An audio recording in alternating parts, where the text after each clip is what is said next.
नमस्कार मित्रों, मैं डॉक्टर रमेश चंद्र तिवारी आज आप लोगों के बीच में एक अपना नया वीडियो लेके आया हूँ। इसका टॉपिक है राइबोसोम। और आप लोग जानते होंगे, जो भी बायोलॉजी से रिलेटेड स्टूडेंट्स हैं, तैयारी करने वाले लोग हैं, राइबोसोम से कहीं ना कहीं परिचित हैं। और शायद ही कोई ऐसी परीक्षा हो जिसमें राइबोसोम से क्वेश्चन न आता हो। आइए हम लोग डिस्कस करते हैं राइबोसोम के बारे में। जैसा कि आप फिगर में आप लोग देख रहे हैं कि यह राइबोसोम दो सब यूनिट से मिलकर बना है।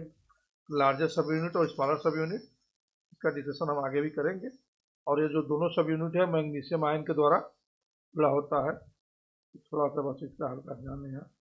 मैग्नीशियम आयन के द्वारा एक दूसरे से कनेक्ट होता है। जब मैग्नीशियम आयन की मात्रा बढ़ती है तो ये दोनों जुड़ जाते हैं, जब मैग्नीशियम आयन की मात्रा घटती है तो दोनों अलग हो जाते हैं। आइए चलते हैं अपने टॉपिक पे। राइबोसोम, जैसा कि इसका जो सबसे पहला क्वेश्चन नहीं बनता कि इसकी डिस्कवरी किसने किया था। इसकी डिस्कवरी पैलाडे साहब ने किया था। ये non membranous smallest cell organelle है। ये ऐसा ऑर्गेनेली है जो प्रोकैरियोट और यूकैरियोट दोनों में पाया जाता है। ऑर्गेनेली विद इन ऑर्गेनेली इसको बोलते हैं। क्यों? क्योंकि ये माइटोकॉन्ड्रिया प्लास्टिड जो कि खुद एक ऑर्गेनेली है, इसको लेकिन उसके अंदर भी ये राइबोसोम पाया जाता है, इसलिए इसको organelle with in organelle, organelle के अंदर की ऑर्गेनेली इसको बोला जाता है। प्रोटीन फैक्ट्री बोलते हैं सेल की इसको। प्रोटीन फैक्ट्री का सिंथेसिस यहीं पे होता है। न्यूक्लियो प्रोटीन से बना है आरएनए और आर प्रोटीन, जिसको आरएनपी बोलते हैं, राइबोन्यूक्लियो प्रोटीन।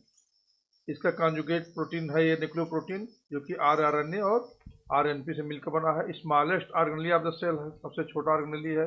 नॉन मेम्ब्रेनस है, इस पर कोई मेम्ब्रेन नहीं पाया जाता है। और टॉलुडीन ब्लू स्टेन से ये स्टेनिंग की जाती है राइबोसोम की। बहुत बार परीक्षा पूछा जाता है किस स्टेन से इसकी स्टडी की जाती है, तो टॉलुडीन ब्लू।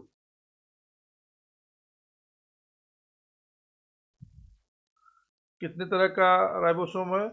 तो प्रोकैरियोट में 70 एस टाइप का होता है और यूकैरियोट में 70 एस और 80 एस दोनों तरह का पाया जाता है।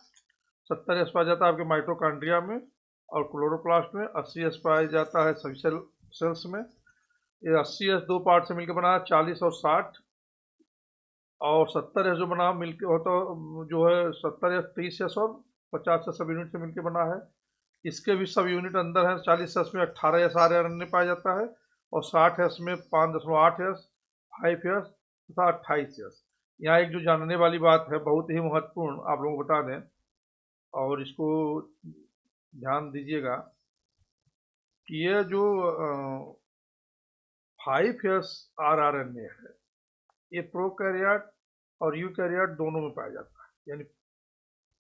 यानी कि 70 एस में भी 5 एस पाया जाता है और 80 एस में भी। कई बार एक क्वेश्चन बना है, इसको जानते रहिए। 5.8 एस, 5 एस, 28 एस और 70 एस में 30 एस जो होता है। स्मॉलर सब यूनिट 16 एस से बनी होती है और लार्जर जो है 5 एस और 23 एस दो से मिलकर बनी होती है। इसमें 5 एस को जरूर ध्यान रखिएगा। During protein synthesis in prokaryote only one ribosome bind with mRNA. Eukaryote में एक राइबोसोम एमआरएनए से जुड़ा होता है, इसको मोनोसोम इसको बोलते हैं। और प्रोकैरियोट में many ribosome bind to mRNA, इसको पॉलीराइबोसोम बोलते हैं। बड़ा ही इंपॉर्टेंट है। प्रोकैरियोट में पॉलीराइबोसोम और यूकैरियोट में मोनोसोम पाया जाता है। Both subunit bind with help of magnesium, जैसा मैंने पहले बताया है। अगर मैग्नीशियम की मात्रा बढ़ेगी तो एसोसिएशन, अगर मैग्नीशियम की मात्रा घटेगी तो डिसोसिएशन दो सब यूनिट का होता है। उसी चीज़ों को थोड़ा सा यहाँ पर और फिर डेकोरेट तरीके से बताया गया है कि जॉर्ज पैलाडे साहब ने 1955 में इसकी डिस्कवरी किया था इलेक्ट्रॉन माइक्रोस्कोप के द्वारा, जिसको पैलाडे पार्टिकल बोलते हैं। 1955 में डिस्कवरी किया था। 1974 में को नोबेल प्राइज मिला था इसके लिए।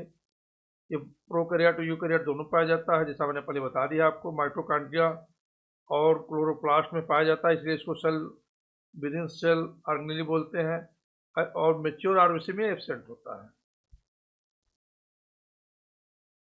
स्मॉल नॉन मेम्ब्रेनस स्मॉलेस्ट, इसको सही पूछिए तो बोलना चाहिए, यहाँ पे स्मॉल तो है नहीं, स्मॉलेस्ट है।